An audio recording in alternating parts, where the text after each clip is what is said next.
দ্বিতীয়মান শ্ৰেণীৰ ছাত্ৰ ছাত্ৰীসকল তোমালোক কেনে আছা আশা কৰোঁ তোমালোক ভালে আছা আৰু আজি আমি তোমালোকৰ একেবাৰে অন্তিমটো অধ্যায় অৰ্থাৎ অধ্যায় 10ৰ 2 নম্বৰ পাঠ আমাৰ উৎসৱ এই পাঠটো আমি আলোচনা কৰিম গতিকে এই পাঠটোত আমি প্ৰশ্ন উত্তৰবোৰ আমি প্ৰথমে সমাধান কৰোঁ আলোচনা কৰোঁ আৰু লিখো আহা প্ৰথম আছিল সোনু আৰু মুনু ককাকৰ ওচৰত কিয় বহিছিল প্ৰথমটো প্ৰশ্ন ইয়াৰ উত্তৰটো হ'ব সিহঁতে জুইকুৰাৰ ওচৰত ককাকৰ কাষত কুচি মুচি বহি আছিল আৰু মাঘ বিহুৰ যা যোগাৰ কৰিবলৈ ঘৰত সকলো ব্যস্ত থাকিলেও সিহঁতে একেলগে সময় পাৰ কৰিবলৈ বহিছিল ঠিক আছে তাৰ পিছত দ্বিতীয়টো প্ৰশ্ন এটা ইম্পৰ্টেন্ট শৰ্ট কোৱেশ্চন ভাৰতবৰ্ষৰ কোনখন ৰাজ্যত ওনাম পালন কৰে তোমালোকে এই প্ৰশ্নটো খুব এটা গুৰুত্বপূৰ্ণ প্ৰশ্ন গুণ উৎসৱত এনেকুৱা ধৰণৰ প্ৰশ্নবোৰ আহে গতিকে তামিলনাডু ৰাজ্যত ওনাম উৎসৱ পালন কৰা হয়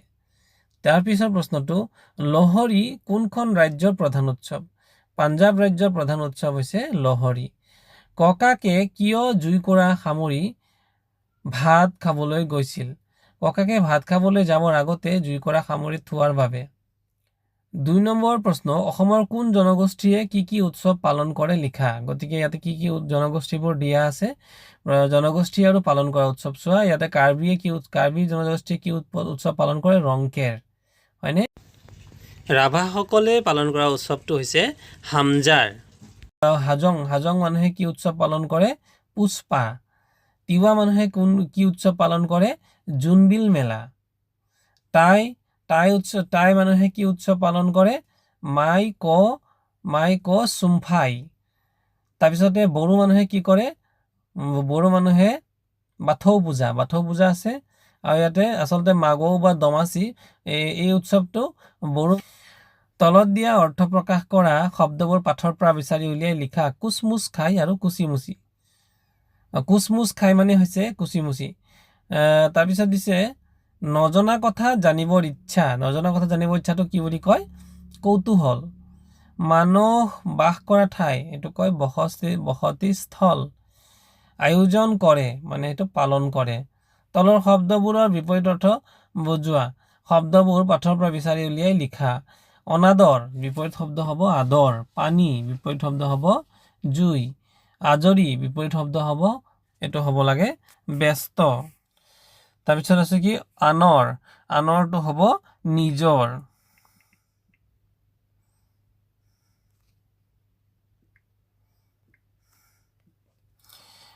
উপভোগ শব্দটোত ওপৰ লগত ভোগ শব্দটো লগ লাগিছে এতিয়া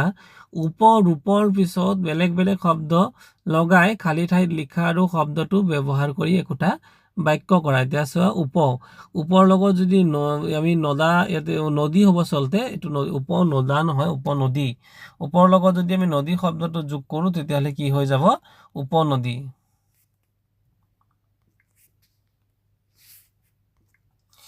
ওপৰ লগত যদি কাৰ যোগ কৰোঁ তেতিয়াহ'লে কি হৈ যাব উপকাৰ ওপৰৰ লগত যদি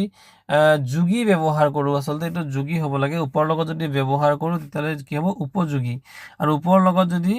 লক্ষ্য ব্যৱহাৰ কৰোঁ তেতিয়াহ'লে কি হ'ব উপলক্ষ্য তাৰপিছত ঘ নম্বৰ প্ৰশ্নটো দিছিলে তলৰ বাকচ দুটাত দিয়া জুৰীয়া শব্দবোৰ পুৰোৱা খেতি যোগ কাম হ'ব খেতি কাম মাটি যোগ বাৰী মাটি বাৰী কাগজ যোগ কাগজ কাজ চোৱা যোগ ঘৰ চোৱা ঘৰ খেলোৱা হাঁহ পাঠত বিচাৰি এনে এটা 4 আখৰীয়া শব্দ লিখা যাৰ প্ৰথম আৰু দ্বিতীয় আখৰ মিলি চেঁচা বুজায় গতিকে প্ৰথম আখৰটো ঠা আৰু দ্বিতীয় আখৰটো নয়দয়ন্দ তাত ঠাণ্ডা দুটা মিলি চেঁচা বুজায় আমি এইটো পাঠৰ পৰা বিচাৰি উলিয়াইছোঁ তাৰপিছত এইটো প্ৰথমটো হৈ গ'ল তাৰপিছত প্ৰথম আৰু চতুৰ্থ আখৰ মিলি পেলাই স্বভাৱ বুজায় তাহলে স্বভাৱ হলে কি হ'ব ইয়াতে আমি বিচাৰি উলিয়ালো ভত আকাৰে ভা আৰু ল ভাল এটা স্বভাৱ তাৰপিছতে দ্বিতীয় আৰু চতুৰ্থ আখৰ মিলি ওপৰৰ বিপৰীত অৰ্থ বুজায় গতিকে ওপৰৰ বিপৰীত অৰ্থ কি হ'ব ওপৰ শব্দটোৰ বিপৰীত শব্দ হ'ব তল গতিকে দন্তীয়া ত আৰু ল তৃতীয় আৰু একম আখৰ মিলি ভাৰতৰ এখন ঠাইৰ নাম গতিকে প্ৰথম আৰু তৃতীয় আখৰ মিলি পেলাই কি হ'ব এইটো ধুবুৰী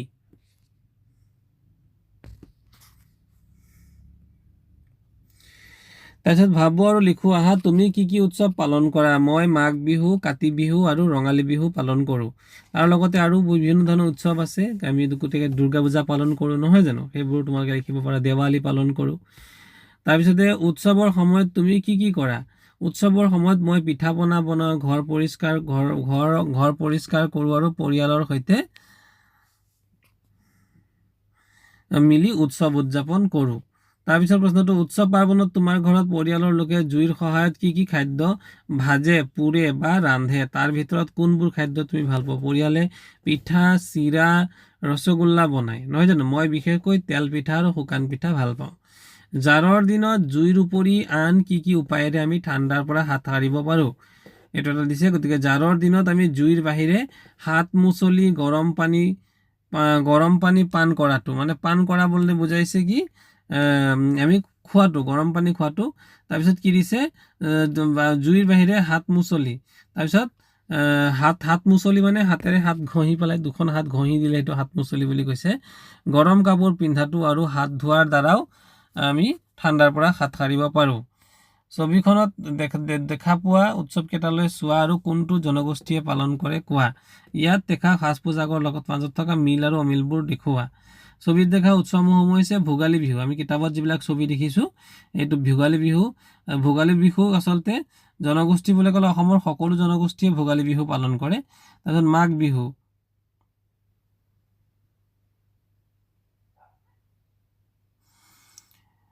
বিহু সকলো অসমীয়াই মাঘ বিহু পালন কৰে তাৰপিছত দিছে জোনবিল মেলাটো তিৱা জনগোষ্ঠীয়ে পালন কৰে আৰু সিহঁতৰ সাজ পোছাকত ৰং আৰু ঢং বেলেগ বেলেগ গতিকে সাজপাৰটো ৰং আৰু পৰিধান বেলেগ বেলেগ গতিকে সকলো পৰম্পৰাগত সাজ পিন্ধে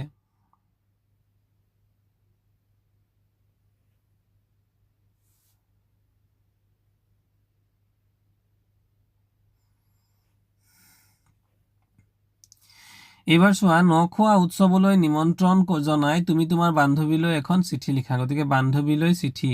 গতিকে ইয়াতে কি লিখিছে যে তোমালোকে এনেকৈ ভিডিঅ'টো ৰখাই লিখি ল'বা প্ৰিয় বান্ধৱী ঘৰ হৈছে মৰিগাঁও তাৰিখ হৈছে কিমান 18 মে 2025 আছে তোমালোকে 2026 দি ল'বা তাৰপিছত চোৱা প্ৰথম লিখিব লাগিব মৰম দি পেলাই কি লিখিব লাগিব নমস্কাৰ আশা কৰোঁ তুমি সুস্থ আৰু ভালেই আছা আজি মই তোমাক বিশেষ আমন্ত্ৰণ জনাবলৈ এই চিঠিখন লিখিছোঁ অহা সপ্তাহত আমাৰ গাঁৱত নখোৱা উৎসৱ উদযাপন কৰা হ'ব